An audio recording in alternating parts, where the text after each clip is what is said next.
मेरे प्यारे देवर जी, मुझे अपनी पत्नी समझकर कुछ ऐसा मेरे साथ करेंगे मैं कभी नहीं सोची थी। नमस्कार दोस्तों, मेरा नाम काजल है और मेरी अभी नई नई शादी हुई थी। मैं अपने पति के साथ बहुत ही खुश रहती हूँ। मेरे पति एक आर्मी ऑफिसर है। आप लोग तो जानते ही हैं कि आर्मी ऑफिसर घर पर कितने दिन तक रह सकते हैं। हम दोनों की शादी को लगभग 10 दिन ही हुए थे, उसके बाद उनके पास फोन आने लग जाता है कि जल्दी से तुम अपना ड्यूटी ज्वाइन कर लो। उसके बाद मेरा ख्याल मेरे देवर जी ही रखते हैं। वैसे तो वो दिखने में बहुत ही ज्यादा हैंडसम लगते हैं, लेकिन उनकी उम्र अभी लगभग 18 साल ही है।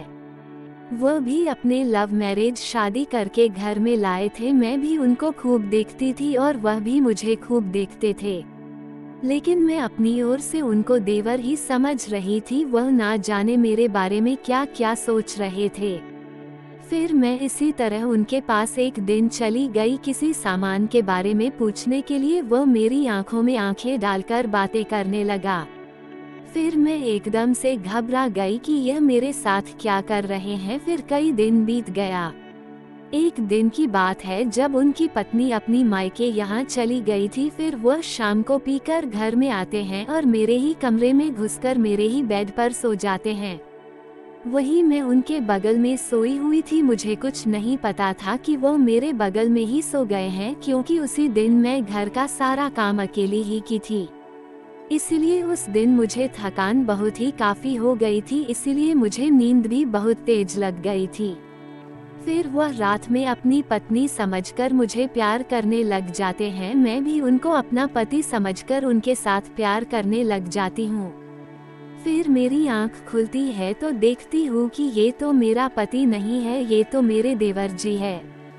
फिर मैं बोलती हूँ कि अरे देवर जी, आप ये क्या कर रहे हैं। तभी वह बोलते हैं कि अरे भाभी, आप भी तो कई दिनों से यही चाहती थी। नहीं नहीं देवर जी, मेरे मन में ऐसी कोई आपके बारे में विचार नहीं है। अरे भाभी, मैं आपसे तो सिर्फ प्यार भरा ही बातें कर रहा हूँ, ना कहाँ कुछ कर रहा हूँ। ये सब मैं सपने में देख रही थी। अचानक से मेरी नींद खुलती है तो मैं कमरे से बाहर जाकर नल की ओर जाने लग जाती हूँ। तभी मेरे देवर जी के कमरे से अचानक से आवाज आने लग जाती है। फिर मैं उनके कमरे के पास जाती हूँ तो उनका तबीयत बहुत खराब हो गया था। फिर मैं उनके पास जाती हूँ और मुझे देखकर वो बोलते हैं कि अरे भाभी, आपने तो एकदम सही मौके पर मेरे कमरे के अंदर आई। पता ना मुझे क्या हो गया है, मुझे कई दिनों से नींद नहीं आ रही है और सर में बहुत ही ज्यादा दर्द भी रह रहा है। चिंता मत कीजिए देवर जी, मैं आपके लिए जाकर अभी दवाई लेकर आती हूँ। फिर मैं चली जाती हूँ दवाई लाने के लिए। फिर मैं दवाई लेकर आती हूँ और उनको मिला देती हूँ। कुछ देर उनके साथ बातें करने के बाद वह बोलते हैं कि भाभी, अब आप चले जाए, अब मेरा तबीयत ठीक लग रहा है। मैं उनसे बोली कि अगर आपकी भी पत्नी रहती तो आप आज मुझे अपनी सेवा नहीं ना करवाते। इसके बाद मैं बोला कि मैं आपसे कुछ ज्यादा सेवक करवा दिया हूँ क्या भाभी जी। नहीं नहीं देवर जी, आप तो इस घर में मेरे इकलौते प्यारे देवर हैं। आपका सेवा मेरा है। कौन आपके भैया तो अपनी ड्यूटी करने में ही बिजी रहते हैं। कोई बात नहीं है भाभी जी, मैं भैया की कमी को पूरा करता हूँ ना, ये तो बात है देवर जी आपने, क्योंकि आप मेरा कोई भी बात नहीं काटते।